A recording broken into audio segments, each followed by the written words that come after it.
No, it is not hyperbole to call Clytemnestra the new bar by which we will judge all future Greek mythology retellings. It's simply a fact. Clytemnestra by Constanza Casati is the new gold standard of Greek mythology retellings. This is a book that does everything perfectly.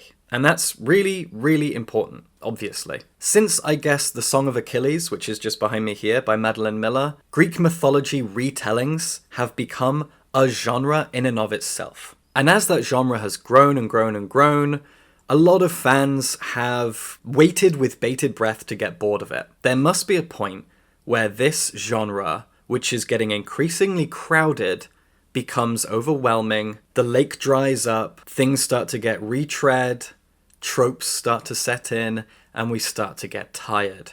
And we either settle into just expecting certain things, or we turn away from it and go, nah, I'm done. What's interesting for me, as someone who likes experimental literature and tries to avoid tropes and things getting repeated, I keep loving Greek mythology retellings. Over and over again, I enjoy them. I enjoy almost all the ones that I've read, and I always think that they bring something new to the table, using Greek mythology as a vessel for exploring certain important themes and politics, mostly to do with feminism and female agency, and queerness as well. When you really think about it, Greek myths and legends are millennia old, and have been told and retold again and again, and people do not get bored of them. And so these incredible women writers should be able to continue to write and rewrite the stories of these legendary people from slightly different angles, and we will continue to find something new in them. That's the beauty of these classics, these fables, these myths and legends.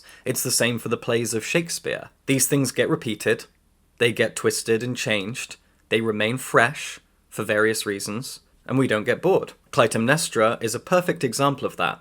Because months before reading this, I read Electra by Jennifer Saint. In case you're not aware, Clytemnestra was Electra's mother, and the second half of this novel is that novel. Electra is the second half of this, but I didn't care.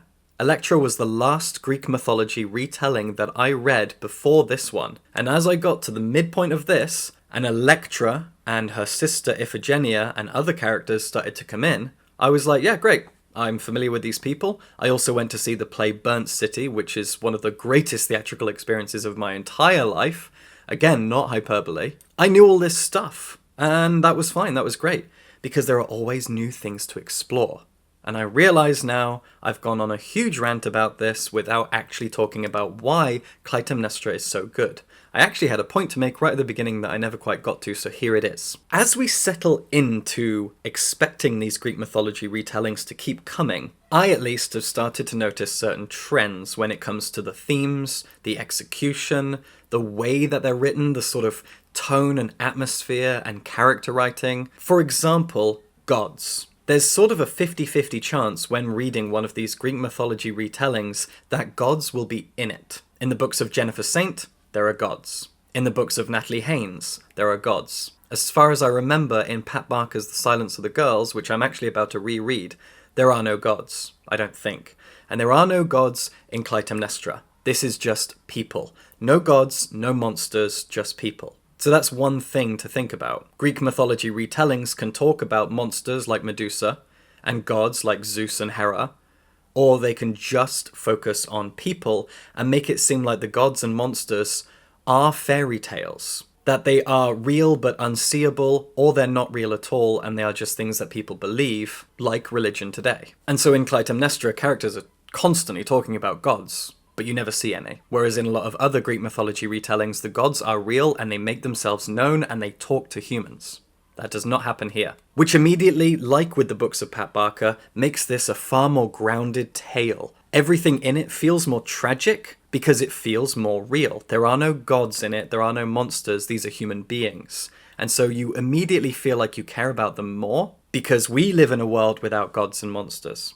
That simple choice makes this seem more weighted. As for what Clytemnestra is actually about, it's about Clytemnestra. She was the wife of Agamemnon, and she was the sister of Helen of Troy. Clytemnestra and Helen, two sisters, were married off to two brothers, Agamemnon and Menelaus respectively. Menelaus married Helen, and then shortly after, she was taken by Paris, a prince of Troy, over to Troy, and that led the launch of 1,000 ships, an enormous war, an invasion of Troy, which characters like Achilles and Odysseus were involved in, and the Trojan War is a hugely famous thing. So many of these Greek mythology retellings are set around the Trojan War. They might focus on Troy, they might not. This does not. Troy is never really seen. This is all told from the perspective of Clytemnestra, wife of Agamemnon, who goes off to fight in the war against Troy to get Helen back. But we begin in her youth, her childhood. Clytemnestra was a Spartan, as was Helen.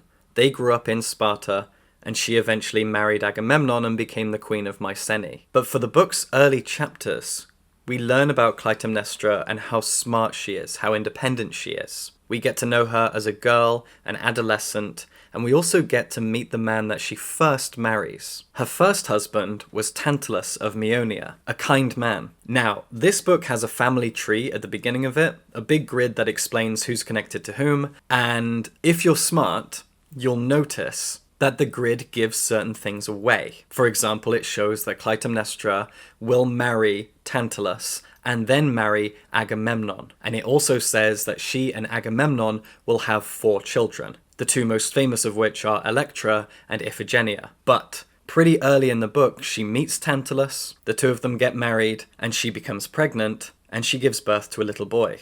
And the little boy is not mentioned in that family tree, which immediately terrifies you. But I won't tell you any more. Because even though these myths and legends are hugely famous and have been around for a long, long time, and you might know every detail of what happens in here because it's been around forever, in case you haven't, these things should not be spoiled. And that actually brings me to my only criticism of this book, and it's not about the text itself, but the blurb.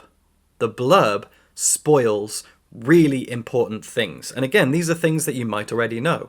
These are things that happen in Electra. They happen in the play Burnt City. They have been around for a long, long time. But the publisher can't assume that people all know the story. It's very likely that Clytemnestra will be your first taste of the story of Troy, of the story of Agamemnon and Helen and Achilles and Odysseus and all these famous people. It's very likely that this is your first time with any of these people. And the blurb gives away, in its opening line, a really, really devastating moment that actually doesn't happen until 2/3 through this book. And if you read Electra, it happens about halfway through that one. It's a really, really horrible moment. And the blurb fucking opens with it. Because obviously the publisher just assumes that, oh, everyone knows. Everyone knows the story of Clytemnestra. Everyone knows how Agamemnon was a monster. Everyone knows what he did to certain people. It's not fair. I don't think it's fair. But that is not a criticism of the text. Clytemnestra is literally perfect. The reason that I think this is the new gold standard, the new bar for Greek mythology retellings, is because it accomplishes what so many of these books set out to do, and it does it the best. So many of these Greek mythology retellings exist to give a voice to the women of Greek mythology. Natalie Haynes, Pat Barker, Madeline Miller, Jennifer Saint, all these fantastic authors that I adore, who've all been doing so well at giving loud and proud and confident, beautiful voices to these incredible women who've been sidelined in mythology for thousands of years. They are revolutionizing all of this. But Constanza Casati has done it the best, in my opinion. The voice that she gives to Clytemnestra is the loudest, the fiercest, the angriest, the most exciting of all the voices that all these writers have so far given to these women.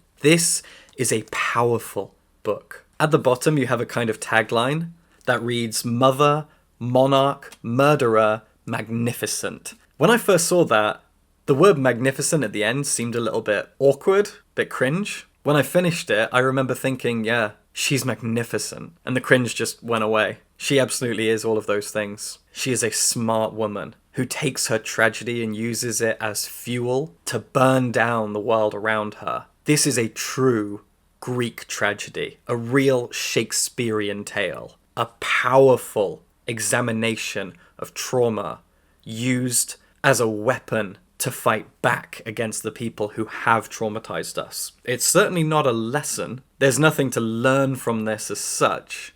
She's not someone to idolize. It is a tragedy. We shouldn't be looking to Clytemnestra and going, right, I need to kill the people that have wronged me. I don't think I need to explain that. But the drama, the pain, the anger, the fire, it is so intense in this book. More intense than I've ever seen in any Greek mythology retelling. I love the voices of these incredible women. Natalie Haynes, Jennifer Saint, Pat Barker.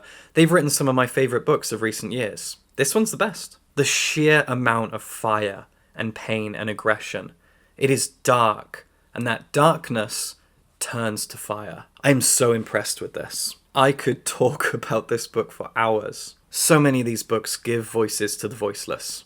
And the voice that Clytemnestra has in this novel is so loud. I am absolutely addicted to her as a character, the things that she goes through. This book is full of horrible, horrible things, mostly committed by men. I think entirely committed by men, which is no surprise. Men commit atrocities. That's how it works. That's how it's always worked. And Clytemnestra is someone who stews in that. Atrocities happen around her and to her, and she is seeking revenge. And she gets it. Fucking brilliant. Clytemnestra is the new bar. We will be judging all Greek mythology retellings on this novel. Incredible stuff. If you enjoyed this review, consider giving me some money on Patreon and subscribe for books.